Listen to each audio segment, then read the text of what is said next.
सर्वांना माझा नमस्कार. आजच्या व्हिडिओमध्ये तुम्हा सर्वांचं स्वागत आहे. व्हिडिओला सुरुवात करूया.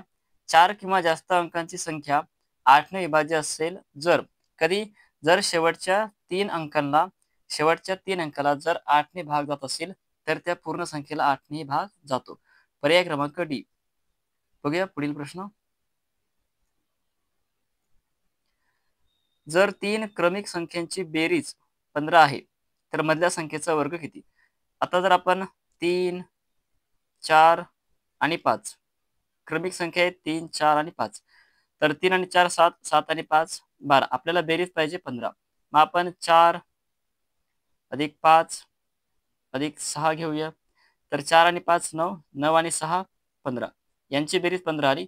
मधली संख्या 5 आहे आणि 5चा वर्ग येतो 25. बघूया पुढील प्रश्न. 5 सेंटीमीटरला किलोमीटरमध्ये कशा प्रकारे लिहिता येईल? मग आता आपल्याला अगोदर हे या ठिकाणी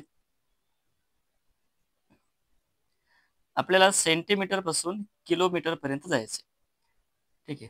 मग सेंटीमीटरची किंमत आहे 5. त्यानंतर डावीकडे जायचं आपल्याला. ठीक आहे. मग डेसिमीटरचा 1 0, त्यानंतर डेकाचा 1, हेक्टोचा 1 आणि किलोचा 1. बघा आता किती घर आपण डावीकडे सरकलो? 1 2 3 4 आणि 5. म्हणजे 5 घरं डावीकडे सरकून आपल्याला दशांश द्यायचं आहे. म्हणजे 0.000000 आणि 5. एकूण किती घरं आपण डावीकडे सरकलो बघा? 1 2 3 4 5. सेंटीमीटर पासून किलोकडे जाताना 5 घरं डावीकडे सरकून. म्हणजे पर्याय क्रमांक सी. बघूया पुढील प्रश्न.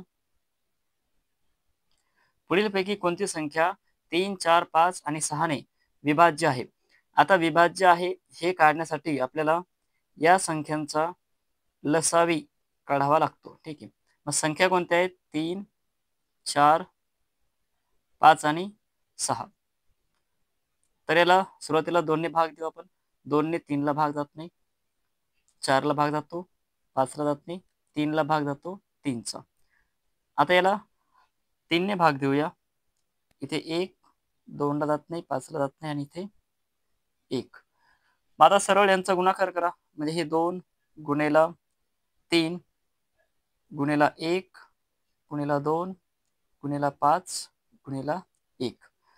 मग 2 गुणेला 3 6, 6 गुणेला 1 6, 6 गुणेला 2 12 आणि 12 गुणेला 5 60, 60 गुणेला 1 60.